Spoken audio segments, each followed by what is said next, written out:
الله من الشیطان الرجیم. بسم الله الرحمن الرحیم. السلام علیکم دوستا بیننده و عزیزای دل، خوش آمدین در یک نو ویدیو.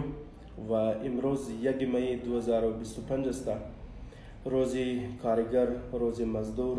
بلده تمام کارگرها، بلده تمام کارگرایی که در هر سر دنیا در هر بخش کار مونه مبارکباد میدم و همیشه دعا منم که انشالله همه کارگرها، تمامی کارگرها که در هر بخش و در هر شعبه کار مونه انشالله صحت و سلامت باشه. و این روز را بلده تمام زحمت کشا کارگرها مبارکباد میدم و دعا گوستم که همیشه خوشحال انشالله زندگی تیر کنه و همیشه اینا را خدا صحت و سلامتی و جانجوری بده. خب دوستا، امروز میخوایم درباره تاریخ 1 می که روزی مزدور میگره، روزی کارگر گرفته میشه در سراسر دنیا و خصوصا در بین پاکستان و همیتر کسته در مختلف شهرهای دنیا. این روز چرا شروع شده کم باید درباره تاریخش باید بفهمیم. اگر ما امروز را روزی مزدور مگیم یا روزی کارگر مگیم، در این روز چی کار شده بوده و چرا این روز را کسته اداره چوتی است و تمامی جایا کسته اعلان میشه که تعطیل است.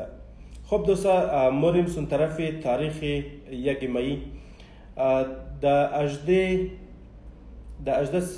قرن 18 یا در 18 سنچری دوستا در بله کارگر مردم بسیار ظلم بودک و کارگرها کسته از 10 گنته گرفته تا 16 گنته کار مکد و از خاطری که بسیار زیاد کار مکد همیتر بسیار ناجور مشودک، چوتی نداشتک، اگه رقم تنخواه خوبم نداشتک. 16 گنته در سر زی مردم کار مشود، 16 ساعت کار مشود و این مردم بسیار در مشکلی زندگی خطر مکد. از دست بخواهی وقتی اینا دوباره در سر کار مرافته که اینا بسیار حادثات مکد و زیادتریش کسته زخمی مشود، بعضیش کسته بخی در شهادت مرسد، یعنی فوت مکد در دوران کار کدو.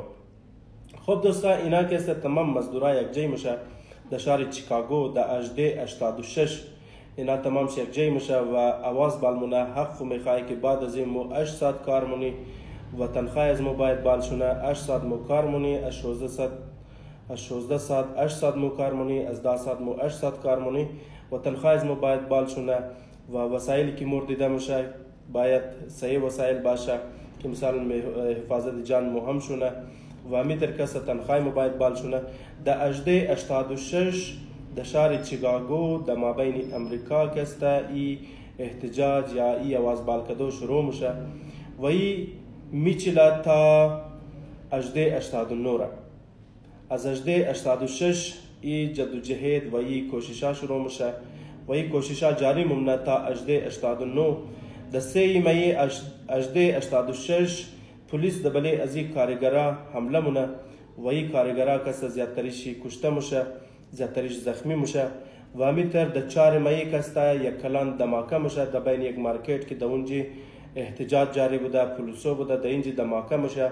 بعد از او کسته پلیس عدالت شهر کسته تمام سرپرستای کارگرها کسته میگره در زندان پرتا مونه و همیتر بعضیش کسته بخی اعدام مونه و این کوششات جاری ممنه تا 1889 و در مابین 1889 این باقاعده 1 می روزی مزدور اعلان میشه و این فیصله میشه که بعد از این مزدور در هر جایی که کار مونه 8 ساعت کار کنه. اگر از 8 ساعت اونا زیادتر خودگونش میخواه کار کنه هم اونا کار میتنه. خب این یومی مزدور را یک تاریخ کسته ای قانون پاس میشه و این روزی را بخی تعطیل اعلان مونه، یعنی چوتی اعلان مونه تا که بلده از او کارگرها که آواز حق خورا بال کد و آواز بال کد بلده حق خو احترام از اونا شونه تا که احترام کارگر شونه. از این خاطر 1 می را در سراسر دنیا کسته چوتی اعلان مونه یا تعطیل مونه. همیتر اگر درباره تاریخ 1 می اگر گپ دهیم در مابین پاکستان که پاکستان از کی تباله 1 می را قبول مونه. پاکستان خود چی آزاد میشه در 14 اگست 1947 و 1 می را پاکستان از 1972 کسته چوتی اعلان مونه. یعنی اول دفعه در سال 1972 مابین پاکستان در دوران حکومت ذوالفقار علی بوتو کسته 1 می را اعلان میشه که بعد از 1 می باید تمام اداره باید بند باشه، از خاطر احترام مزدورا، از خاطر احترام کارگرا که بلده حق و آواز بال کرد و زیادتریش کسته شهید شد، زیادتریش زخمی شد. از این خاطر ای چوتی اعلان میشه. خب دوستا، امروز اگر مو گپ دیم مابین معاشره از مو شما هم کسته، مو تمام مو تعلق مو از کارگر طبقه است و مو زیادتری افراد مو زیادتری مردمای مو کسته کارگر است. مو آیا احترامی کارگرای خود داره؟ آیا مو اونا را عزت و احترام شر داره؟ آیا اونا که پیش از مو کارمونه آیا مو اونا را عزت و احترام شر برقرار میلی؟ آیا وقت که اونا کارش خور مکمل مونه آیا مو اونا را پیسه مکمل میدی یا نمیدی؟ درباره از این میخوایم بلدشون بگم دوستا که بین معاشره از مو از گذشته چندین سال هر طبقه تنخواهش بال شده، هر طبقه زندگیش کم خوبتر شده، تنخواهش بال شده، اگر همو تر قیمتی شده قیمتی بلی تمام شده، لیکن بدبختانه پیسه کارگر یا مزدوری کارگر بال نرفته، احترام کارگر بال نرفته.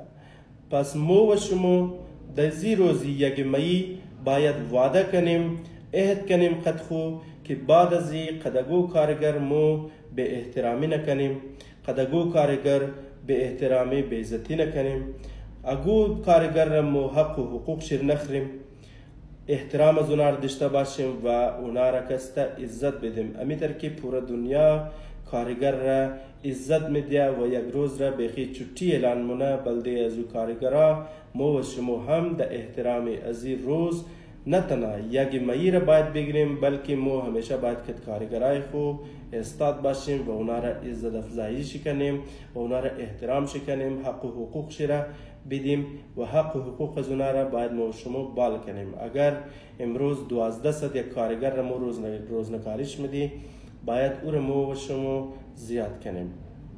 دیگه ای بودک پیغام از ما، انشالله تا دیگه برنامه را وقت چم خوش، خدا حافظ و ناصر تمام شما باشه.